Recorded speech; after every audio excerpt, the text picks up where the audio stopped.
Nous allons aborder aujourd'hui un autre des grands leaders des indépendances, une des figures martyrs de ces combats, qui est Patrice Lumumba, dont l'assassinat montre la rapacité des grandes puissances impérialistes, puisqu'on l'a tué atrocement et surtout on a veillé, comme d'autres leaders d'ailleurs, à faire disparaître son corps, tellement on avait peur que son symbole reste, et sa tombe reste un espace de mobilisation pour le futur.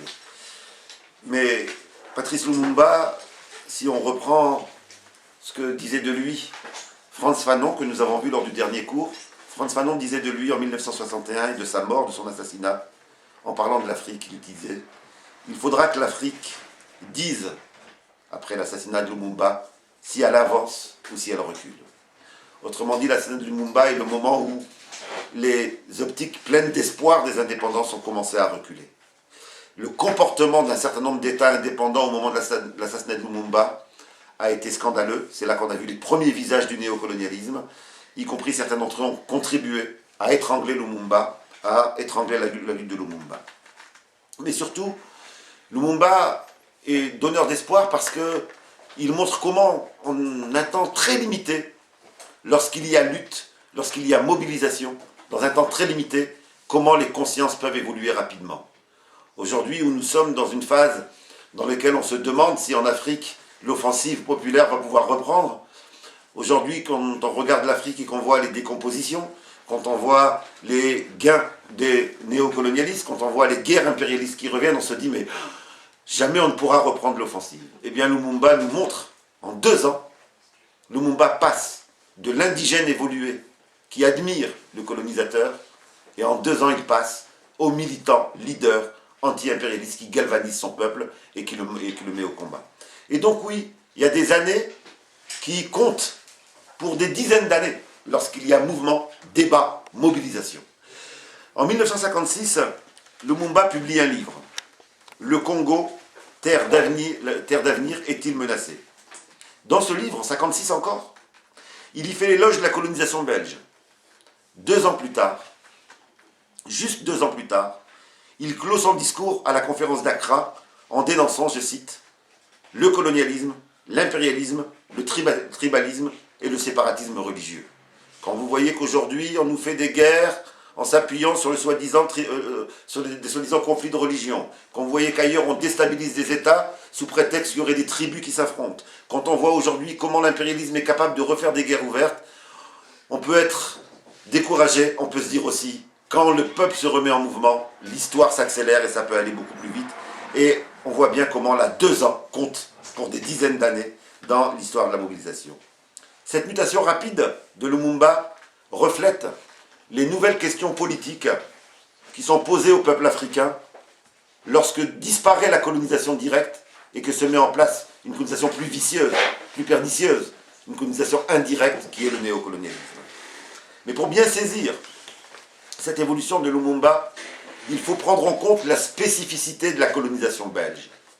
La colonisation belge est, à l'image des autres colonisations brutales, violentes, elle est une colonisation qui, bien entendu, a toutes les caractéristiques des autres colonisations, mais c'est sans doute une des colonisations qui a poussé le plus loin la sauvagerie.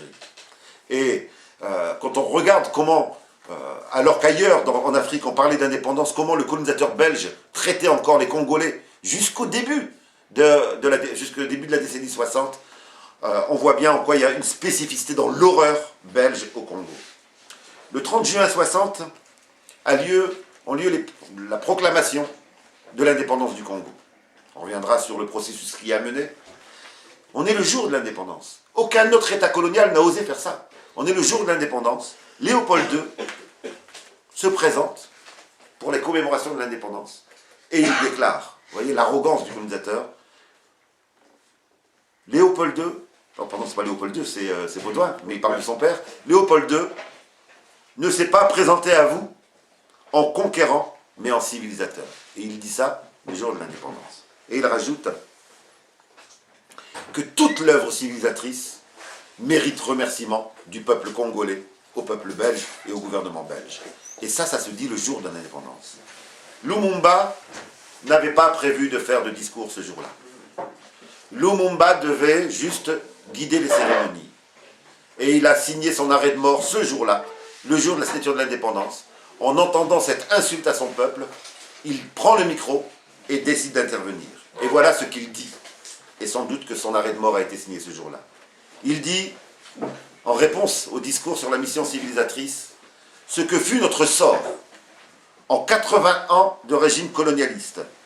Nos blessures sont trop fraîches et trop douloureuses encore pour que nous puissions les chasser de notre mémoire. Nous avons connu le travail harassant, exigé, en échange de salaires qui ne permettaient ni de manger à notre faim, ni de nous vêtir, ou de nous loger décemment, ni d'élever nos enfants comme les êtres chers. Plein de colère, Lumumba continue. Il poursuit en dénonçant la spoliation des terres, les discriminations racistes légales, les humiliations, les arrestations, les cachots et les assassinats. On peut bien dire, en écoutant l'arrogance du roi belge, que la colonisation belge est le synonyme d'une exploitation encore plus forte que dans d'autres colonisations, d'une domination et d'une violence encore plus forte qu'ailleurs, à tel point qu'en 1962, ceux qui écrivent sur le Congo sont contraints encore de prendre des pseudonymes pour dire la réalité de ce qu'a été la colonisation belge. C'est le cas du géographe Auguste Morel, qui écrit un excellent livre que je vous conseille tous de lire, Le Congo, de la colonisation à l'indépendance. Il est obligé de le publier en 1962 avec un pseudonyme qui est le pseudonyme de Michel Mercier. Pourquoi le Congo a-t-il déjà toutes les caractéristiques d'une colonisation comme ailleurs, mais a en plus cette sauvagerie encore plus brutale qu'ailleurs? Tout simplement parce que le Congo est marqué par des richesses particulières par rapport à d'autres pays. S'il y a un pays qui est plein de richesses, c'est bien le Congo. Et à tel point qu'il n'y a pas été possible de se partager le Congo entre grandes puissances. L'enjeu était trop grand et aurait provoqué des guerres de manière trop durable entre les grandes puissances. Et donc ils ont décidé, compte tenu de ces richesses et de ces rivalités, que le Congo ne serait pas la colonie d'un pays, mais va être une propriété privée du roi des Belges.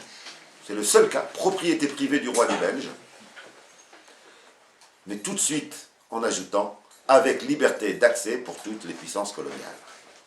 Bref, on a là, avant même que l'Europe pense à le faire, puisque maintenant c'est le programme de l'Europe, on a bien un euro-impérialisme qui se met en place. On a une Eurafrique, comme ils l'appellent, qui tente de mettre en place une politique eurafricaine, c'est-à-dire une exploitation collective, on se partage l'intervention sur un même territoire.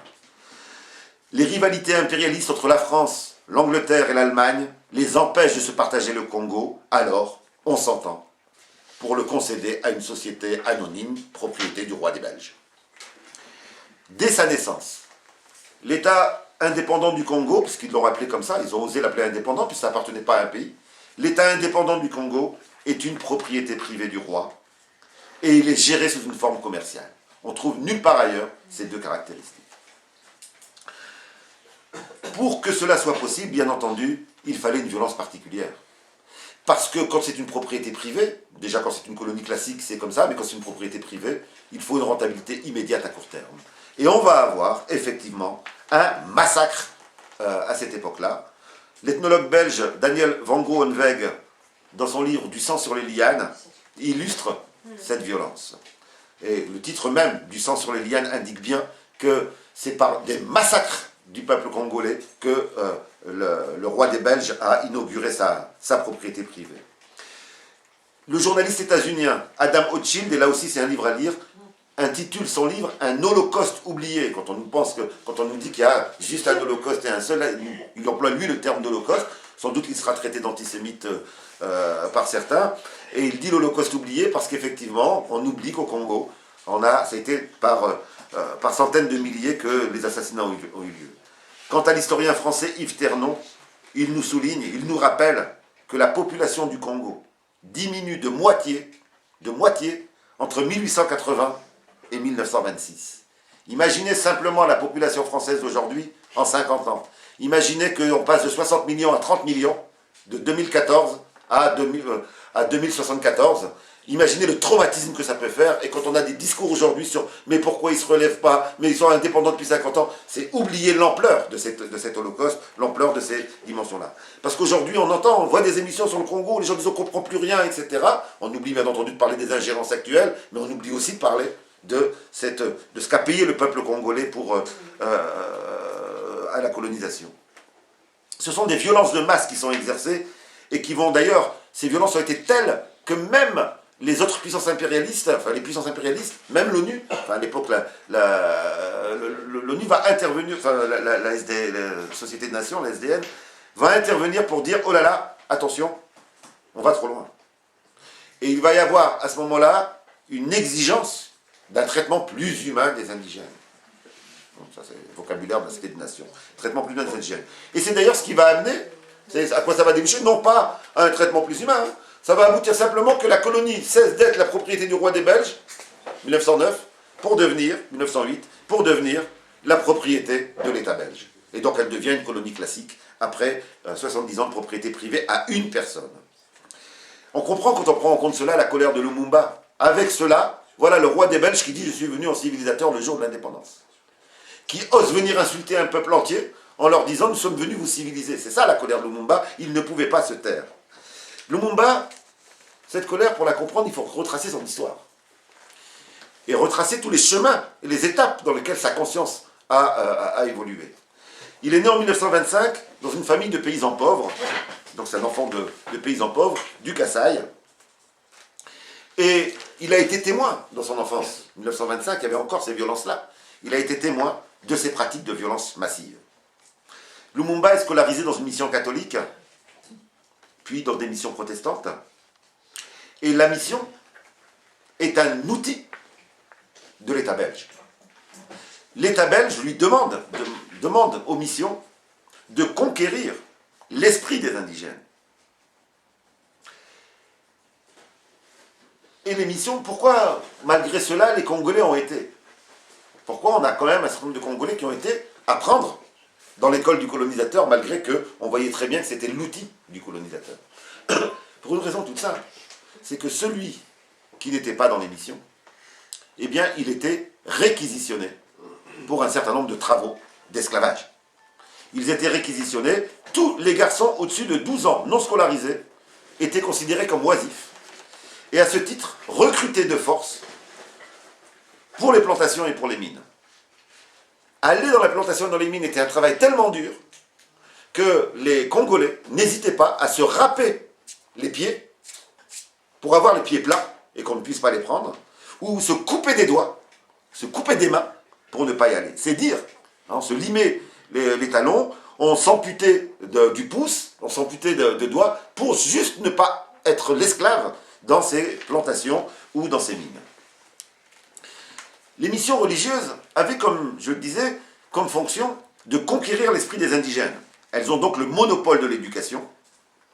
Et cette éducation, voilà comment elle est définie dans un recueil, que je pourrais, pour ceux qui veulent le photocopier, je pourrais vous le donner, dans un recueil à l'usage des fonctionnaires de la colonie, qui a été plusieurs fois republié, et dont on voit une publication jusqu'en 1959, donc c'est pas au Moyen-Âge.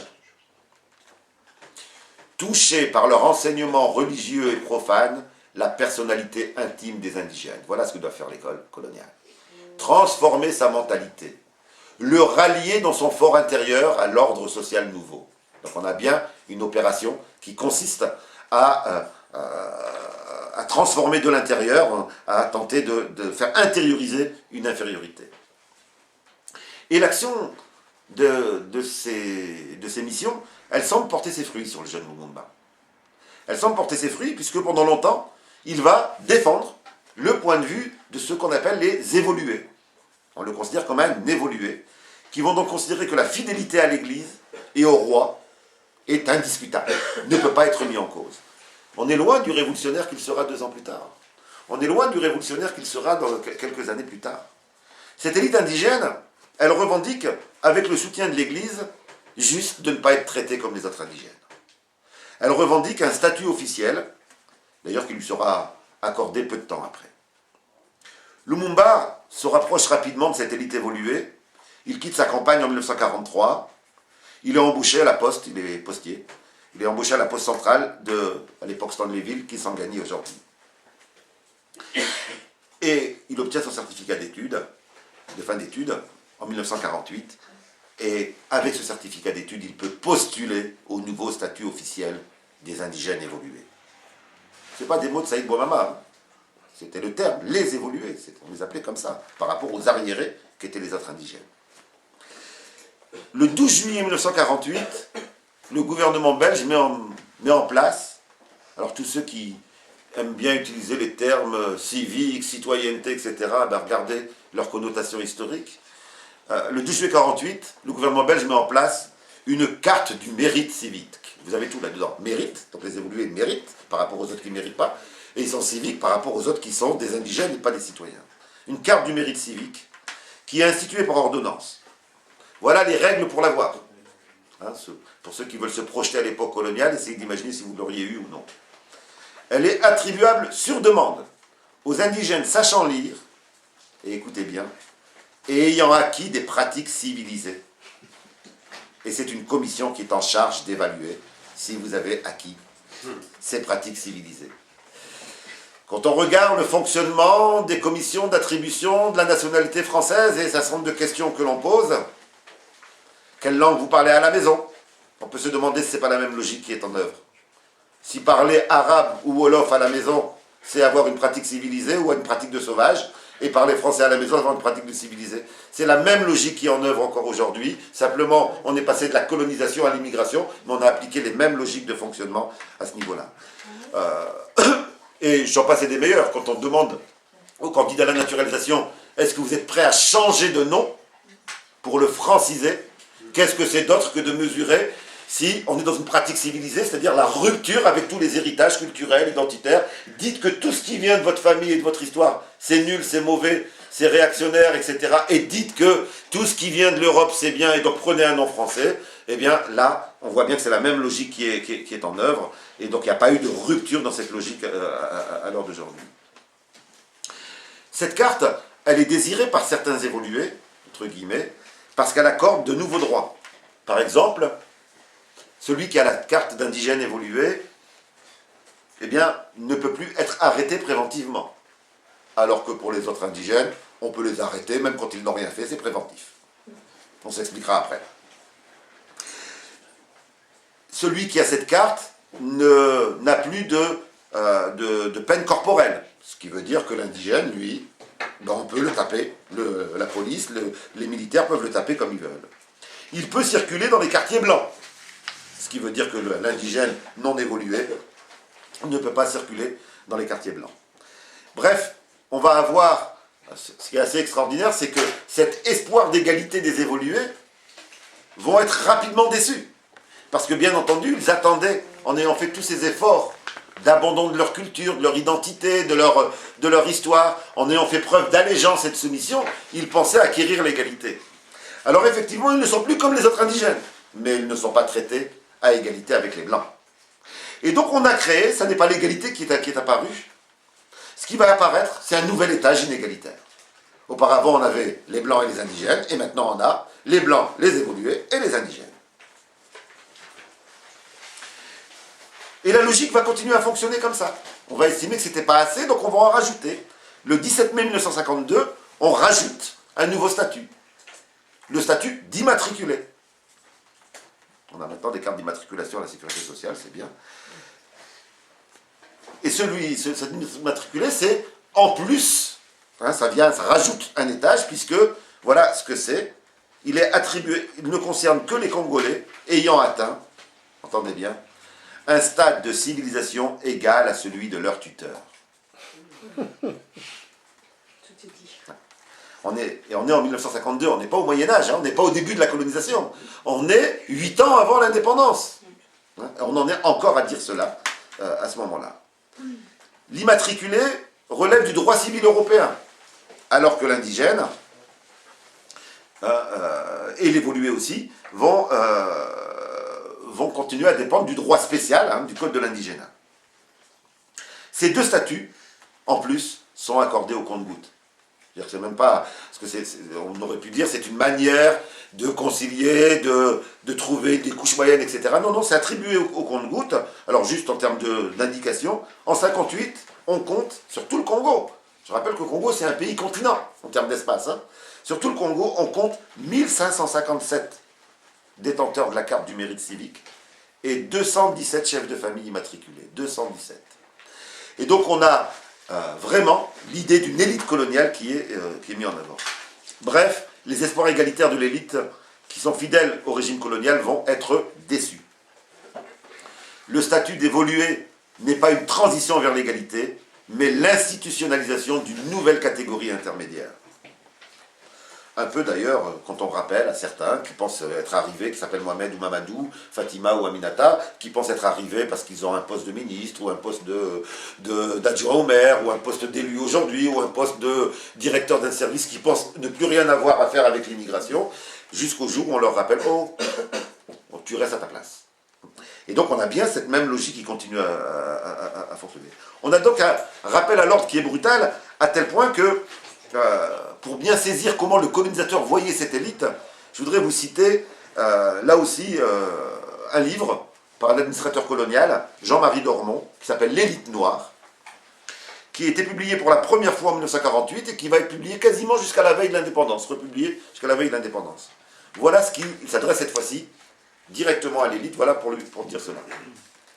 Si l'élite noire doit être consciente de sa supériorité à l'égard des indigènes semi-sauvages, on est en 48, on n'est pas au Moyen-Âge, on n'est pas au début de la colonisation.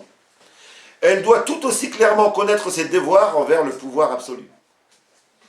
Il convient de constater que la plupart des Européens sont animés à votre égard d'une bonne volonté évidente et que tous participent par leur travail à l'œuvre commune qui est de vous civiliser. Ayez alors un peu de reconnaissance envers cette nation qui vous a déjà tant donné. Voilà ce qu'on apprenait à l'élite, à ceux qu'on présentait comme le résultat de la colonisation. Alors on voit bien, c'est la même logique que dans les autres colonies, mais poussée 10 fois plus loin. On voit bien qu'au Congo, ça a été poussé 10 fois plus loin. Le 5 août 1954, la cour d'appel de Léopoldville va reconnaître à Lumumba qu'il est civilisé.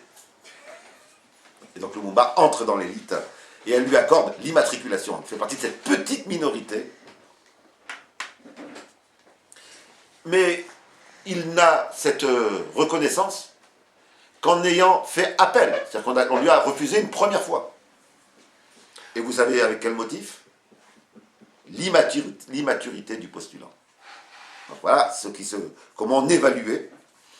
Autrement dit, et c'est ce qui va se jouer dans toutes les colonies, il y a dans toutes les colonies une petite élite qui a cru, en faisant acte d'allégeance, pouvoir atteindre l'égalité avec les Blancs. Sauf que le système colonial ne peut pas donner l'égalité, et que ça va provoquer donc un espoir déçu, et ça va être porteur d'autres révoltes ensuite. L'impossible égalité avec les Blancs, révélée par la mystification qu'est l'immatriculation, va entraîner des discours critiques de plus en plus importants. Et les évolués vont être une des catégories dans lesquelles le discours de rupture va commencer à naître. Pour Lumumba, le changement va d'abord se repérer, lui qui disait que la colonisation belge était parfaite et qu'il adorait le colonisateur, dans quelques articles qu'il écrit dans des journaux pour évoluer, les journaux spéciaux, La Voix du Congo, La Voix du Congolais, dans lequel à la fois il ne remet pas en cause la colonisation, mais il dénonce un certain nombre de traitements qui sont faits aux indigènes et qui sont faits surtout aux évolués.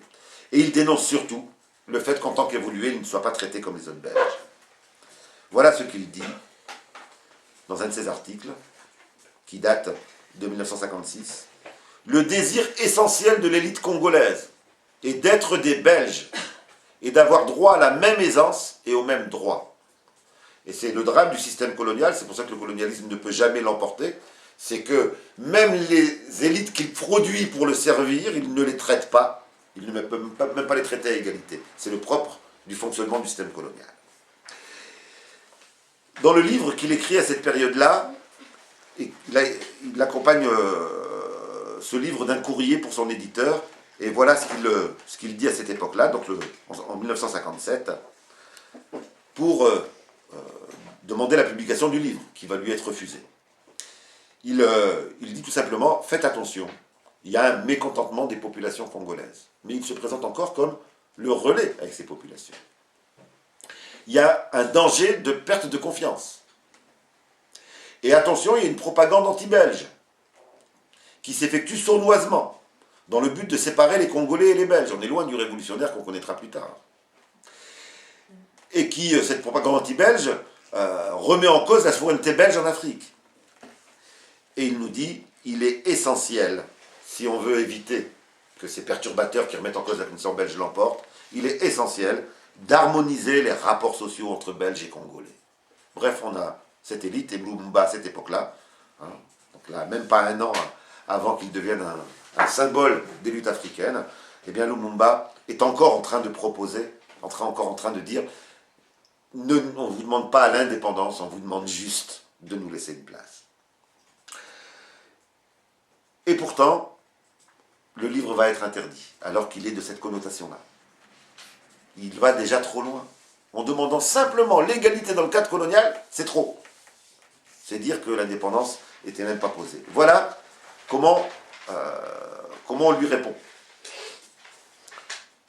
D'après lui, donc il parle de Lumumba, donc en fait ça c'est le courrier interne à la maison d'édition, entre celui qui a lu le livre pour donner son accord et qui donne le refus au directeur des éditions. D'après lui, donc d'après Lumumba, la rapide évolution du Congo est due non seulement au cerveau qui pense, le blanc, mais aussi au bras qui exécute, le noir. À ce propos, ses assertions quant à l'énergie et au rendement de ses congénères me paraissent d'un optimisme nettement exagéré. On ne publie pas le livre parce que Lumumba a dit que les Congolais étaient capables de travailler comme tous les êtres humains. Et qu'ils étaient rentables et donc que certains se faisaient du profit là-dessus. Ça suffit pour qu'on considère qu'il va trop loin. Mais en réalité, Lumumba aurait pu rester comme cela. Et c'est pour cela que l'Afrique doit garder l'espoir et qu'il y a des dynamismes qui peuvent renaître assez rapidement. Parce que Lumumba va bouger à partir de quoi? Qu'est-ce qui va l'amener à sortir de cette configuration?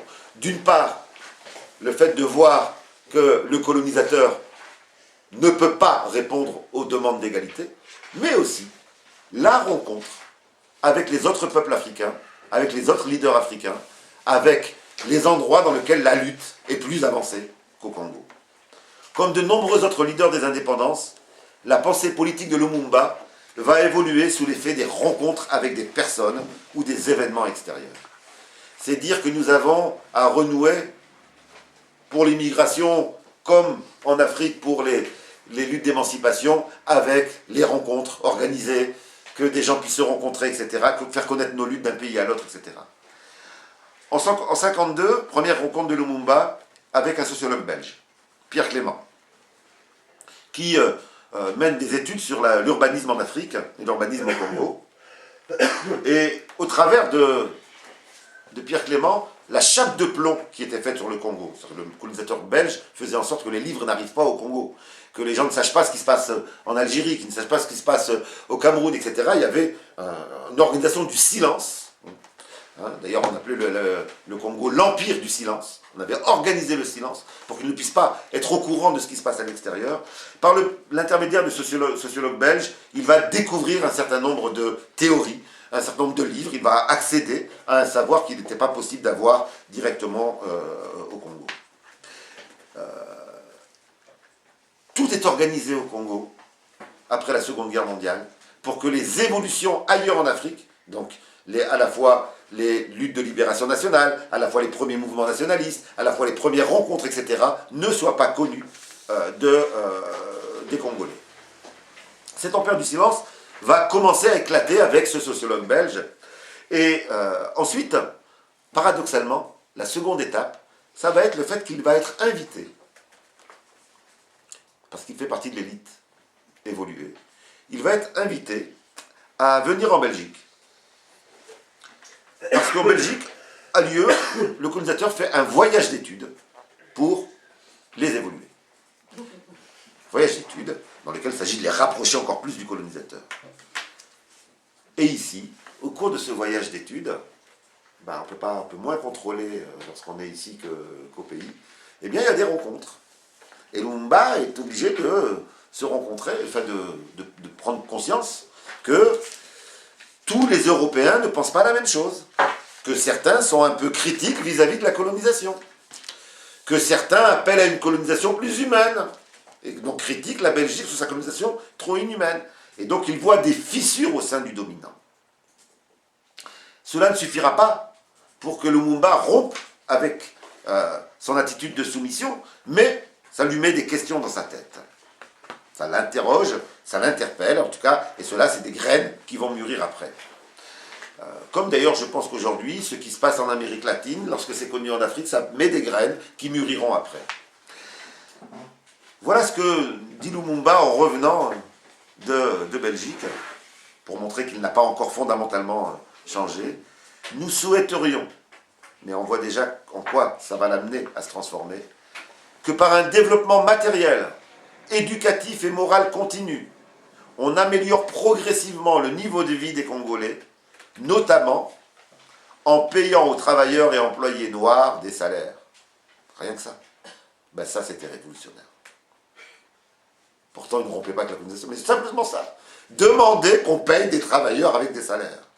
Et des salaires qui leur permettront d'accéder à un standing de vie meilleur, en confiant progressivement aux autochtones capables et méritants des postes de responsabilité en rapport avec leur aptitude. Il ne fait juste que dire « Eh, la colonisation, vous allez trop loin, essayez de vous calmer un petit peu. » Et pourtant, ben ça c'était déjà trop que de demander au colonialisme belge. C'est d'ailleurs une autre rencontre qui va être cette fois-ci lors de la foire internationale de Bruxelles qui va provoquer des déclics encore plus forts. Parce que dans cette foire internationale, donc à laquelle Lumumba participe, bien là il va entrer en contact avec la gauche belge qui va le mettre en connexion avec d'autres mouvements nationalistes, avec des représentants d'autres pays. Et lors de ces rencontres, Lumumba va se rendre compte que, ailleurs, la question de l'indépendance est posée. Que ailleurs, il y a des peuples qui ont pris les armes pour se libérer. Que ailleurs, le moyen pour arriver à ça, ça a été de s'organiser, de créer des mouvements. Lumumba va être bousculé par cette découverte, qui vient lui montrer, le colonialisme belge a été tellement oppresseur, a organisé un tel silence, que c'était inimaginable même de penser à l'indépendance. Et là, son champ des possibles s'élargit. Il s'aperçoit que l'indépendance est une réalité accessible politiquement, bien sûr qui suppose sacrifice, mais qui est accessible politiquement. Je ne vous cache pas qu'il suffirait qu'en Afrique, nous ayons 2-3 pays qui fassent une expérience à l'exemple des latino-américains, pour que ça entraîne tout de suite, dans plein de pays, une dynamique de remobilisation. On a reculé tellement vite que l'on peut repartir aussi tellement vite. C'est effectivement cette dynamique de mobilisation. Et là, on le voit bien, cette rencontre avec cette Afrique en lutte amène ce continent, ce pays-continent, à se réveiller. Et Lumumba est un symbole de cela. Au retour de Bruxelles, Lumumba va être contacté pour participer, donc par les organisations nationalistes africaines, pour participer au congrès d'Accra, rappelez-vous le premier cours, à Accra en 1958, le nouvel État indépendant, le premier État indépendant, va réunir l'ensemble des pays indépendants dans un premier temps, et puis 6 mois plus tard, l'ensemble des organisations révolutionnaires, nationalistes et progressistes, des peuples populaires, et ils se réunissent à Accra. Et là, bien, Lumumba se transforme. On est en 1958, le Lumumba qui arrive à Accra, et le Lumumba qui part d'Accra n'est plus le même. À Accra, il a rencontré Frantz Fanon. À Accra, il a rencontré Nkrumah. À Accra, il a rencontré tous les leaders et il prend connaissance. On lui explique le mécanisme de lutte du peuple algérien par Frantz Fanon. On lui explique le processus qui a conduit à l'organisation du parti nationaliste au Ghana. On lui explique comment ailleurs, il n'y a pas eu violence, mais il y a eu des grèves massives. On lui explique des formes de lutte complètement différentes. Et surtout, et Frantz Fanon en parle, il parle de la naïveté de Lumumba, Frantz Fanon, avec plein d'amitié, même de protection vis-à-vis de Lumumba à ce moment-là, nous dit Mais j'avais affaire à un grand naïf. Il nous disait, si on explique bien aux Belges notre souffrance, ils vont quand même pas continuer. Et là, Nkrumah, Fanon, Nasser, tous me disent, mais oh, réveille-toi là, c'est quoi ta naïveté? Et Lumumba est bousculé par ça. Il n'est pas encore entièrement convaincu, mais il revient. Il a vu d'autres gens qui portaient un espoir populaire, qui portaient d'autres formes de lutte, et il revient. Et son premier réflexe, en revenant, c'est de dire, il faut que j'explique. Il faut que j'explique à mon peuple ce que j'ai vu à Accra. Et donc, il va donc faire un congrès public dans lequel il y a des milliers de personnes qui viennent, dans lequel il fait un compte-rendu d'Accra. Et ce compte-rendu d'Accra va être le moment de basculement de Lumumba. Pour la première fois, il prononce, en disant à long terme, mais il prononce quand même l'idée de l'indépendance. Et là, c'est beaucoup trop pour le gouvernement belge et pour le colonisateur belge. Lumumba devient un ennemi, et on va commencer par interdire les premières organisations qui se mettent en place, par réprimer les militants, etc. Pour vous montrer l'évolution entre avant Accra et après Accra, voilà ce que nous dit Lumumba. Il nous dit « Notre mouvement s'oppose de toutes ses forces à la balkanisation du territoire national sous quelque prétexte que ce soit. » On n'est plus dans le... On va s'associer aux colonisateurs, on est déjà dans la réflexion sur si on est indépendant, il ne faut pas que notre pays soit divisé. Il a basculé, le point de vue de l'indépendance est déjà intériorisé.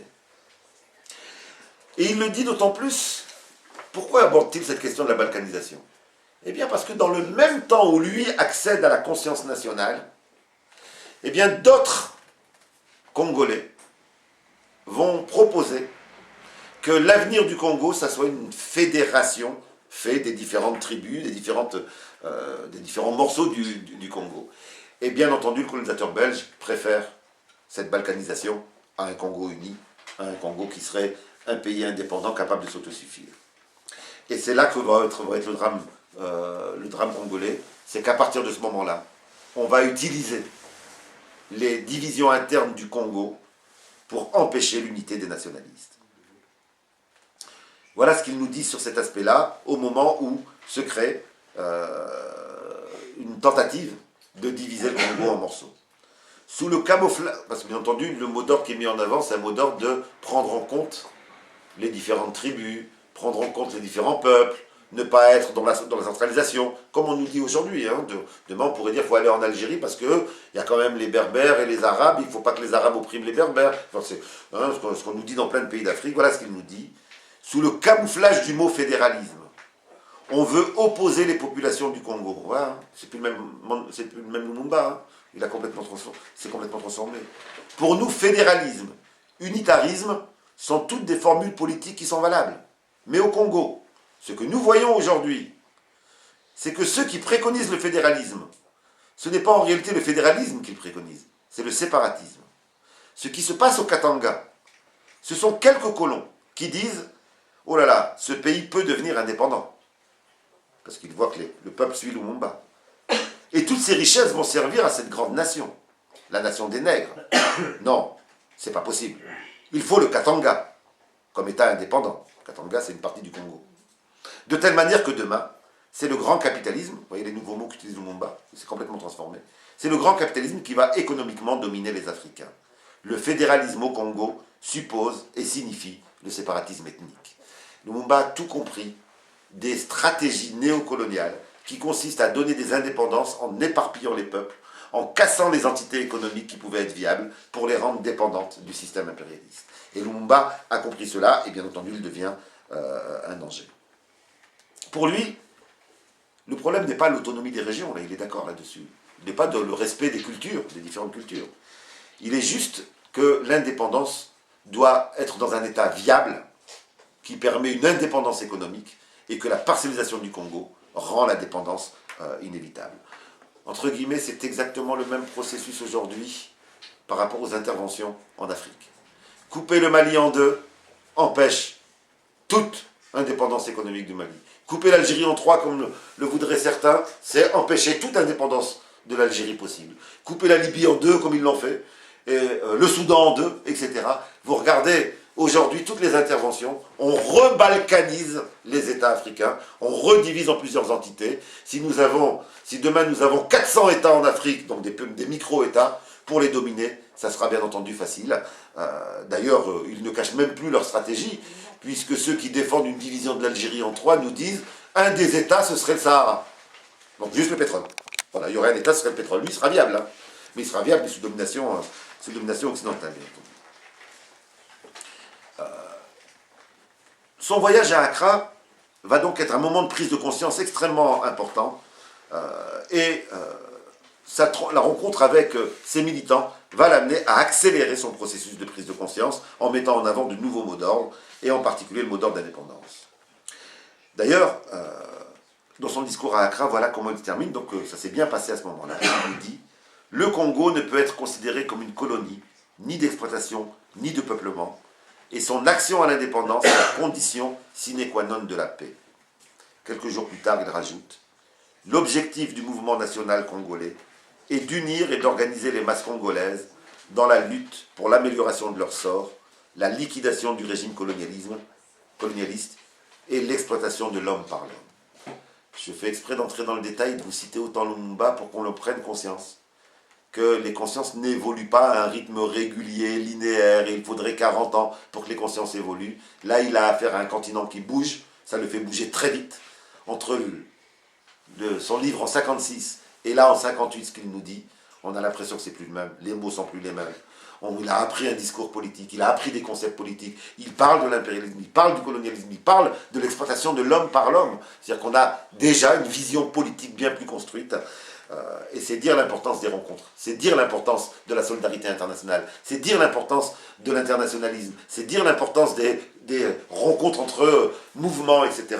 Je sais qu'ici, certains participent à des rencontres de la gauche africaine, c'est essentiel, parce qu'effectivement, dans ces rencontres, partout où il y a une victoire, ça entraîne du dynamisme ailleurs, et que on n'a pas un continent qui évoluerait chacun de son côté. En réalité, le recul entraîne du recul et l'offensive entraîne de l'offensive. Au retour d'Accra, l'histoire congolaise va donc s'accélérer de nouveau. Le meeting du mouvement que crée Lumumba, Mouvement national congolais, le 28 décembre 1958, réunit 10 000 personnes et le colonisateur belge commence à avoir peur. Ils sont venus écouter, acclamer Lumumba qui, comme d'autres leaders, comme Malcolm X, a une capacité particulière. C'est un leader qui est né du sein du peuple. C'est un enfant de paysan. Il ne tient pas de grands discours théoriques. Il sait donner des illustrations concrètes. Et plutôt que de tenir un discours sur l'impérialisme, il donne des exemples concrets qui permettent aux paysans moyens, aux ouvriers moyens, de saisir ce qu'est l'impérialisme. Et donc sa capacité, comme Malcolm X, à trouver des exemples où chacun peut s'identifier, vont faire de lui, tout de suite, à l'échelle de tout le Congo, quelqu'un qui est connu, reconnu et attendu. Lumumba s'adresse dans ce meeting du 28 décembre 1958 aux colonisateurs. Et cette fois-ci, il ne demande plus, il exige. Voilà la magie d'Accra. Il ne demande plus, il exige. Il n'est plus dans la quête ou la mendicité, il est dans l'affirmation de droit. Voilà ce qu'il dit. L'indépendance ne doit pas non plus être considérée par la Belgique comme un cadeau, mais au contraire, il s'agit de la jouissance d'un droit que le peuple congolais a perdu. On n'est plus dans « je fais le gentil pour que le colonisateur, je suis réaliste et je fais le gentil pour que le colonisateur accepte ». On est dans l'exigence d'un droit qui a été bafoué.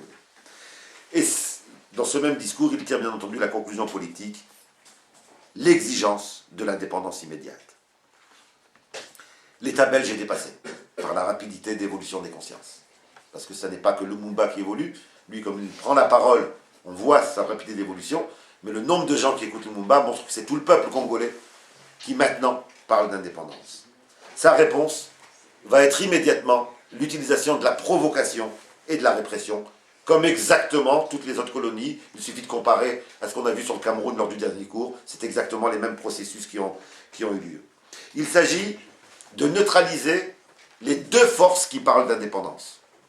L'une des deux forces, c'est le mouvement national congolais de Lumumba, et l'autre force, c'est l'ABACO, qui est cette organisation qui demande une fédération au Congo, un Congo fédéral. Ça va commencer par l'interdiction du meeting public de la BACO. Donc, organisation nationaliste, mais qui met en avant le fait que le Congo ne doit pas être un État centralisé, mais un État coupé en plusieurs morceaux et mis en fédération. Le 4 janvier 1959, et cela va provoquer, bien entendu, la colère des Congolais. Malgré l'interdiction, et c'est le scénario qu'on retrouve dans toutes les colonies, malgré l'interdiction, la répression ne va pas faire taire la révolte. Au contraire, des milliers de personnes se rendent au rendez-vous, malgré cette interdiction. L'émeute éclate inévitablement, elle est sévèrement réprimée, malgré le fait que la BACO demande de rester calme. C'est la première émeute au Congo de cette ampleur, contre le régime colonial. La répression fait 42 morts, 250 blessés, d'après les chiffres officiels. On a déjà des chiffres officiels et des chiffres politiques. La BACO considère qu'il y a eu plus de 710 morts et plus de 500 blessés. On arrête le leader, Kasavubu, autre constante de la colonisation. On espère qu'en coupant la tête, eh bien, le mouvement va disparaître, donc on arrête le leader. Et bien entendu, ça sera une nouvelle erreur. L'arrestation du leader ne va pas amener la disparition du mouvement. Le roi déclare le 13 janvier 59, après cette arrestation, qu'il prend acte de cette révolte. Voilà ce qu'il nous dit. Que la Belgique est déterminée à conduire sans altermoiement funeste, mais sans précipitation inconsidérée, les populations congolaises à l'indépendance, dans la prospérité et la paix. Comme dans toutes les autres colonies, quand le peuple s'est révolté, on se dit, oh là là, l'indépendance devient inévitable, on ne pourra pas arrêter cette colère populaire, il faut donc la devancer. Et donc donner une fausse indépendance. Donner une indépendance factice, une indépendance contrôlée, une indépendance que l'on maîtrise, plutôt qu'une indépendance que les indigènes auraient arrachée par leur lutte. Bien entendu, aucune échéance n'est fixée pour cette indépendance. Quelques mois auparavant, les Belges disaient jamais d'indépendance, mais la révolte les a amenés à cela. Aucune échéance n'est fixée, et l'indépendance future est présentée, entendez-vous bien, dans ce discours du colonialisme belge, comme le couronnement de la colonisation dont le bilan serait d'avoir arraché les Congolais à l'esclavage, aux maladies et à la misère.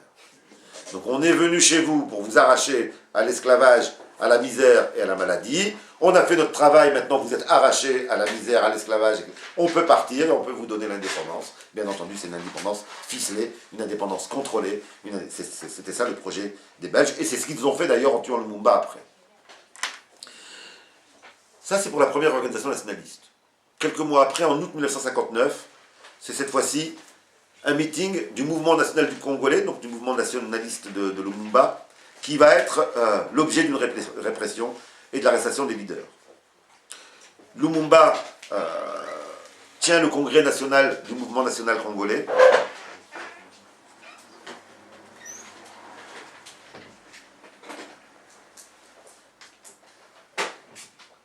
On va attendre qu'il s'installe.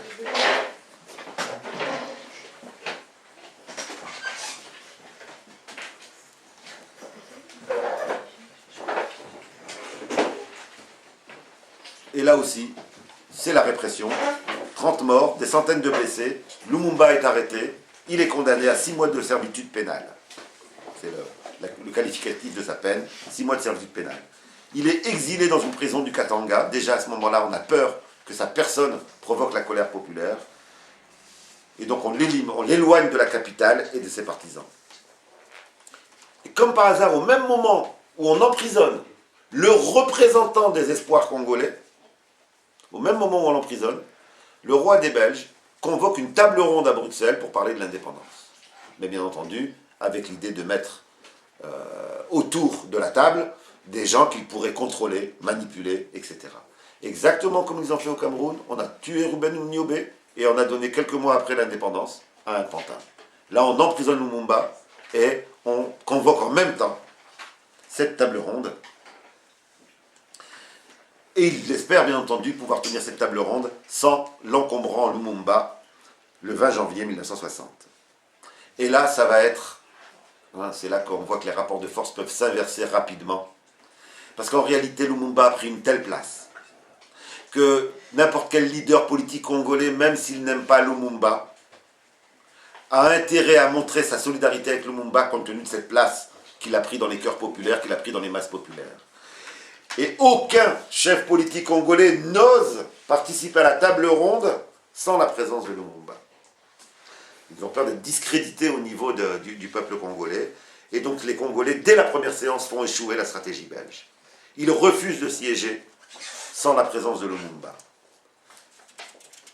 Comme quoi le droit colonial est à géométrie variable. Quelques semaines auparavant, il fallait absolument l'emprisonner parce que c'était quelqu'un qui provoquait des émeutes. Sur place, on le libère et il participe aux travaux. Il sort de sa prison pour être dans la négociation du mécanisme d'indépendance. Ça n'est pas le seul endroit.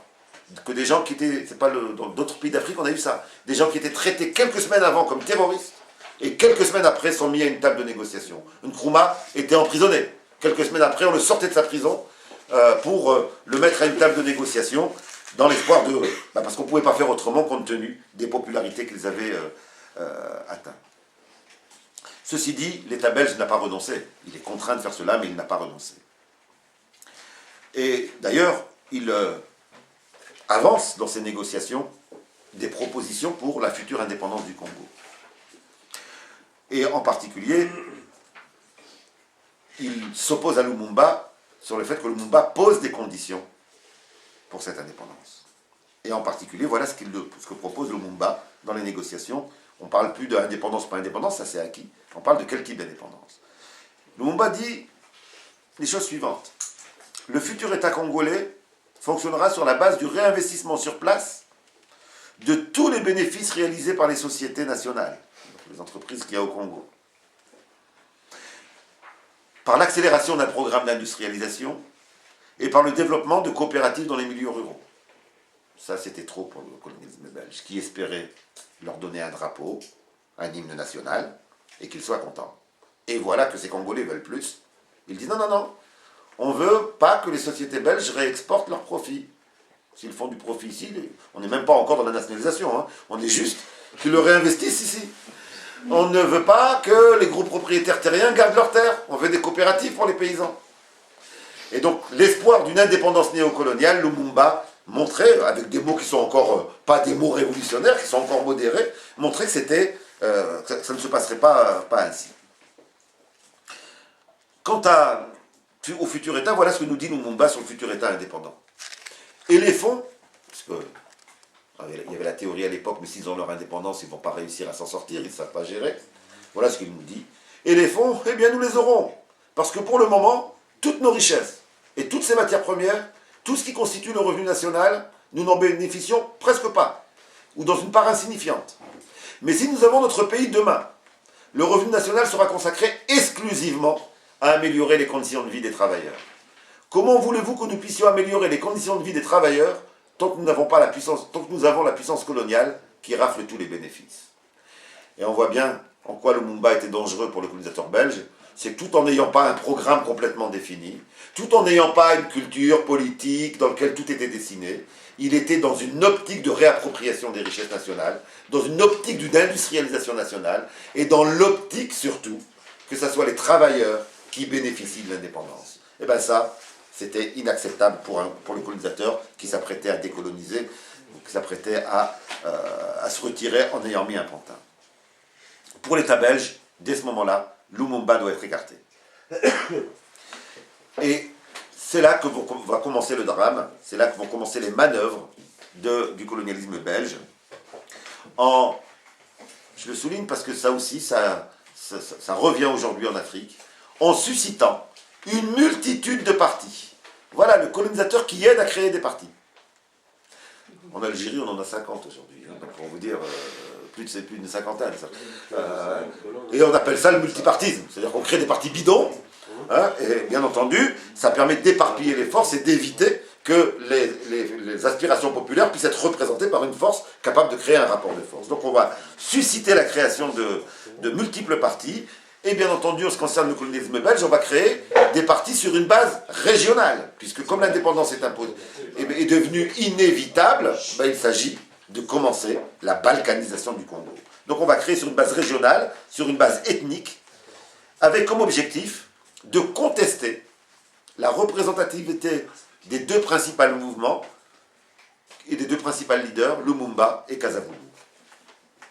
Plus de 50 partis sont ainsi créés.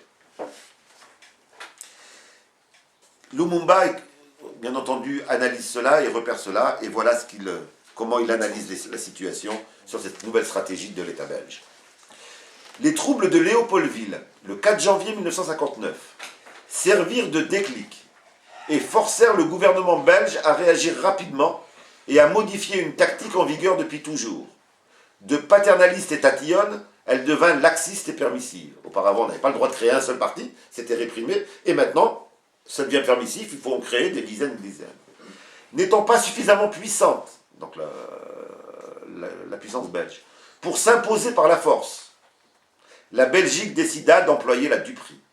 L'adage « diviser pour régner » étant toujours de mise, elle s'efforça de multiplier en sous-main la naissance de partis à caractère ethnique ou régional, facilement contrôlables et réveillant de vieilles rancœurs remontant à la nuit des temps. Ça vous rappelle rien? Centrafrique aujourd'hui. Et après on dira c'est des sauvages, ils s'entretuent entre eux. C'est les mêmes tactiques qui sont reproduites aujourd'hui. On dira les musulmans contre les chrétiens, les Hutus contre les Tutsis. On va inventer, effectivement, on va instrumentaliser, on va mettre en scène des conflits pour éviter l'unité nationale contre le colonisateur. Malgré ces manœuvres, le mouvement national congolais va largement emporter les élections de mai 1960. C'est un camouflet pour l'État belge. Un quart des sièges sont obtenus par le mouvement national congolais. Lumumba est plébiscité par son peuple et il va constituer avec d'autres partis, 3 autres partis, ce qu'il appelle le bloc nationaliste. C'est-à-dire qu'il n'est pas dans une optique simplement de mettre en avant son organisation, mais de créer un bloc nationaliste. Le souci d'unité nationale va également amener Lumumba, alors qu'il est majoritaire, à ne pas postuler à la présidence pour éviter que l'on utilise l'autre grand mouvement nationaliste, la BACO, et Kasavubu, son leader, qu'on les mette en opposition avec le MNC. Et donc, Lumumba va accepter d'être au poste de Premier ministre et va laisser. Donc, il se retire, il se remet au second plan pour maintenir l'unité nationale jusqu'à l'indépendance. Lumumba ne peut plus être légalement écarté puisqu'il est maintenant Premier ministre. Et puisqu'on ne peut plus l'écarter, on va tenter de le corrompre. Ils ont tellement l'habitude de trouver des personnes qu'ils corrompent qu'ils pensent que c'est possible avec lui. On caresse encore l'idée de transformer Lumumba en homme de paille, à l'image de ce que De Gaulle avait réussi avec de nombreux chefs d'État d'Afrique subsaharienne. Que va faire Lumumba? Il va dénoncer publiquement ses approches du colonialisme belge. Il va rendre public ses approches du colonialisme belge, en disant « On nous traite d'incapables, parce que nous avons refusé le régime de la communauté du genre de la France, puisqu'à cette même époque, la France proposait que les nouveaux États indépendants soient dans une communauté, donc la communauté française, avec l'État français. Et Lumumba refuse cela. On nous attaque parce que nous ne voulons plus de sujétion. On nous attaque parce que les membres du gouvernement congolais sont des hommes honnêtes, qui n'acceptent pas la corruption. On a voulu nous acheter. On a voulu m'acheter moi-même, par des millions. J'ai refusé. C'est une leçon de stratégie énorme. Vous tous qui êtes amenés à être des cadres de mouvements progressistes ou révolutionnaires ici ou ailleurs, vous tous, à chaque fois qu'on vous proposera des stratégies de corruption, d'instrumentalisation, où on tentera de vous faire présenter pour autre chose que vous êtes, la meilleure défense est de rendre public. Ne jamais rien garder en secret. Le dominant a toujours peur de l'aspect public. Il peut tenter d'instrumentaliser, de magouiller, etc. Il faut rendre public. Et à chaque fois que vous êtes devant une stratégie d'instrumentalisation, il faut sortir un document qui le rend public. Ils n'aiment pas la lumière, les dominants. Seuls les dominés aiment la lumière. Trop populaire pour être écarté légalement, Lumumba, trop incorruptible pour être instrumentalisé, il ne reste qu'une solution pour le colonisateur. Le faire chuter. Tous les moyens sont utilisés. Dans le dernier entretien que l'on a, la dernière trace des écrits de Lumumba, il fait une synthèse éloquente de tous les moyens qui ont été utilisés pour le supprimer. Pression militaire par le renforcement de la base militaire belge à Kamina. Asphyxie économique du nouvel État par le transfert des réserves d'or de la Banque du Congo en Belgique. On prend tout l'or qui est au Congo et on l'emmène en Belgique. Corruption de ministres par l'octroi de cadeaux. Agitation de l'Église catholique contre ce leader qu'on présente comme un communiste. Et c'est l'échec de toutes ces tentatives-là qui va amener le colonisateur à aller plus loin, c'est-à-dire à construire concrètement la séparation du Congo en plusieurs morceaux. L'échec des manœuvres, de toutes ces manœuvres, conduit à l'option de l'éclatement du Congo en plusieurs territoires. Et Lumumba a très bien compris cela, et là aussi le dénonce. Et il nous dit, de ces échecs-là, de tout cela, il résulta la sécession du Katanga et du Kasaï. Les Belges vont pousser les Katangais et les habitants du Kasaï à revendiquer l'indépendance de leur territoire. Comme par hasard, le Kasaï et le Katango, nous dit Lumumba, sont des provinces minières qui devaient assurer 80% des recettes du nouvel État. Voilà. On va supprimer, c'est comme si on dit, d'ailleurs De Gaulle a essayé, indépendance de l'Algérie, mais sans le Sahara, sans les ressources pétrolières qui permettaient, etc. Eh bien, au Congo, on a fait la même chose. Oui, pas de problème, on est d'accord pour l'indépendance, mais d'abord l'indépendance du Katanga dans son coin et du Kasaï dans son coin, là où justement il y a les bases de ressources pour construire un État indépendant. Ces sécessions, sans aucune base légale, nous dit Lumumba, ni justifiée, sont des émanations des sociétés minières trafiquant dans la région. En fait, c'est cette minière qui voulait un drapeau, un État avec eux, ça serait eux leur drapeau. L'union minière, aidée par les Weber, ça c'est des grandes familles belges, les Cumont et autres asprement Linden, ont soudoyé la marionnette Tchambé et son parti. Donc ils ont été chercher des leaders du Kasaï et du Katanga pour les soudoyer. La Konakat, ça c'est l'organisation de Tchambé, qui représentait 50% de la population du Katanga. Le reste était du ressort de la Balubakat, une autre organisation qu'on a instrumentalisée, leurs farouches opposants. Quant à la sécession du Kasaï, elle était le privilège du cofondateur de mon parti, le renégat Kalonji, qui par la grâce de M. Cravate, représentant des Belges, et de la société forminière, devint le ridicule empereur du Kasaï. Il se proclame empereur du Kasaï, et qu'est-ce que fait l'État belge? Il reconnaît l'empire du Kasaï. Les autres proclament l'État du Katanga, et qu'est-ce que fait l'État belge? Il reconnaît l'État du Katanga. Le 11 juillet 1960, Tchambé proclame l'indépendance du Katanga, et des officiers belges acceptent d'encadrer ses troupes. Parce que bien entendu, il ne suffisait pas qu'ils le proclament, les nationalistes allaient bien entendu se battre, et donc on a aidé la marionnette à rester au pouvoir. La veille de cette proclamation, 10 avions belges ont débarqué 300 paracommandos belges au Katanga. Ceux qui nous disent c'est les Congolais qui ont voulu... non, c'est les mains de l'impérialisme qui ont construit cette intervention. Donc 300 paracommandos et 9000 militaires belges occupent le Katanga. Le lendemain, le chef de l'État et Lumumba se voient interdits d'atterrissage dans cette région par des officiers belges. On est dans un État officiellement indépendant. La complicité belge a installé une marionnette. Au prétexte, comme aujourd'hui, d'après vous, quel prétexte on a pris pour envoyer ces soldats? Protéger les ressortissants belges. Ça vous rappelle rien? Combien de guerres pour protéger les ressortissants? Aujourd'hui, on a des gouvernements occidentaux qui disent qu'on est obligé d'intervenir parce qu'on a quand même des Français qui sont en danger, il faut aller les protéger. Et donc, ils vont intervenir dans plusieurs endroits du territoire. Et pendant ces quelques mois, eh bien, on va avoir une véritable accélération encore. C'était déjà accéléré, je le disais tout à l'heure, mais là, de la prise, de la clarté de l'analyse de Lumumba. Lumumba, c'est comme si cette violence du colonisateur le libérait de toutes les entraves de sa pensée, et c'est là qu'il acquiert la maturité politique que l'on connaît de ses derniers discours. Et pourtant, il a encore une illusion, qui va être une illusion que Frantz Fanon dira mortelle. Il a encore une illusion qui est qu'il est persuadé qu'il y a quand même l'ONU. Il est persuadé que quand même l'État belge ne pourra pas, maintenant que le Congo est indépendant, faire ce qu'il veut. Il y a quand même une organisation nationale, une organisation des Nations Unies, avec un droit international. Et donc Lumumba se plaint à l'ONU de l'intervention belge. Et il est heureux quand l'ONU décide d'envoyer des troupes au Congo.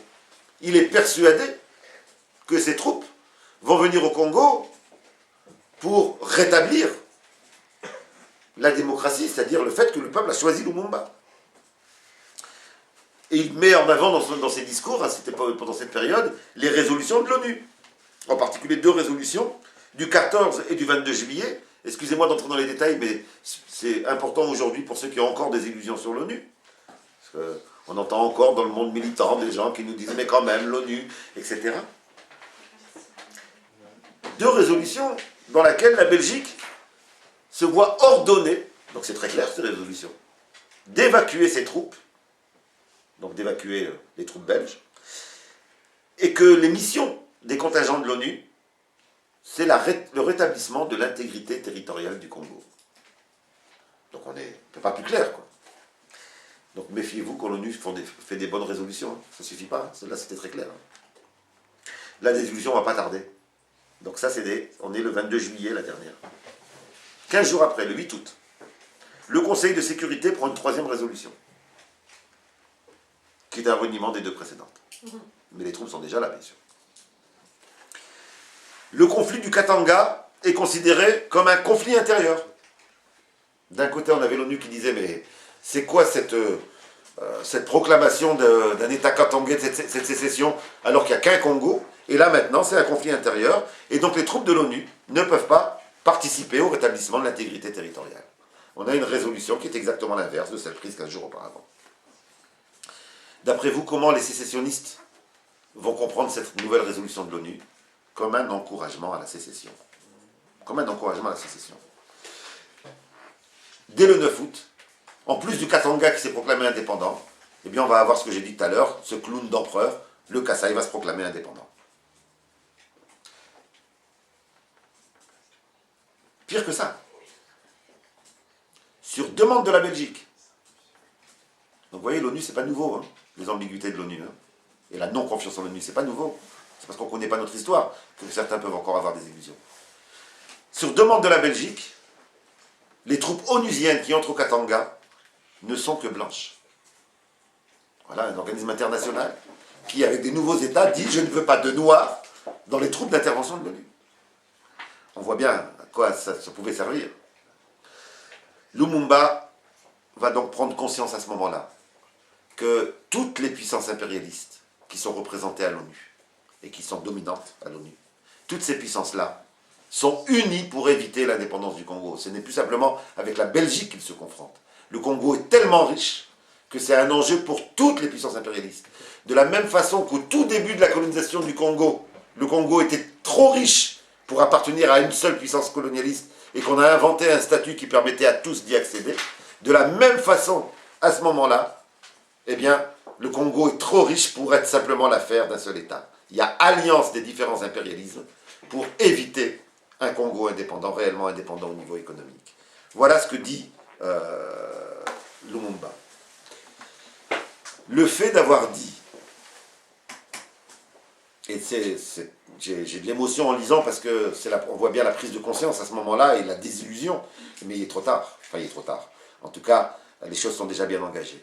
Le fait d'avoir dit, nous voulons que les troupes de l'ONU entrent au Congo, mais uniquement des troupes européennes, mais pas des troupes africaines, parce qu'on sait que l'Africain a des sentiments africains. Et alors, on ne comprend pas que le secrétaire général des Nations Unies ait cédé à cela et n'ait envoyé au Katanga que des troupes blanches, et en écartant les troupes africaines. Cette injustice démontre clairement les manœuvres qui se trament entre la Belgique et le secrétaire général des Nations Unies. Nous voulons que l'ONU poursuive son action et nous allons l'aider jusqu'au bout, mais à condition qu'on retire du Congo toutes les troupes blanches. Et donc, la réaction de Lumumba, c'est de dire « je préfère qu'il n'y ait aucune intervention de l'ONU plutôt que de m'envoyer des troupes qui ne vont servir que mes ennemis et qui vont me mettre en incapacité, moi, de réagir. » Lumumba va donc décider à ce moment-là, lui qui était, pendant toute son histoire, partisan de la non-violence, prend conscience qu'à ce moment-là, s'il veut arrêter la sécession, il ne peut pas compter sur l'ONU. Il ne peut pas compter sur le droit international. C'est le peuple congolais qui doit, par sa force, par sa mobilisation, régler la question. Il décide donc lui-même de réduire par la force la sécession. Et ça marche. Le peuple congolais est derrière Lumumba. En 48 heures, la sécession du Kasaï est vaincue par la mobilisation populaire. Et les troupes fidèles à Lumumba entrent au Katanga. Et c'est là qu'on va avoir le grand scandale onusien. L'ONU va changer une nouvelle fois de position. Tant que les Katangais tenaient le Katanga, enfin les Katangais, tant que Tchombe tenait le Katanga, tant que donc les sécessionnistes tenaient ces deux régions très riches, l'ONU disait « affaires intérieures, on ne peut pas intervenir ». Maintenant que les troupes nationalistes, par la mobilisation populaire, réduisent ces marionnettes et gagnent militairement sur ces marionnettes, l'ONU va dire « il faut qu'on intervienne ». Et une nouvelle fois, l'ONU va changer de position et va imposer un cessez-le-feu. 15 jours avant, le cessez-le-feu n'était pas possible puisque c'était affaire intérieure. Et maintenant, le cessez-le-feu, maintenant que les nationalistes sont en train de gagner, le cessez-le-feu devient important. L'appel aux troupes de l'ONU était une erreur fatale. Il va marquer l'entrée en scène d'un nouvel impérialisme dans l'affaire congolaise, qui est l'impérialisme états-unien, qui va, lui, faire appel à Mobutu. Dans son dernier entretien, qui a été retrouvé il y a quelques années, Lumumba résume la fin de cette logique.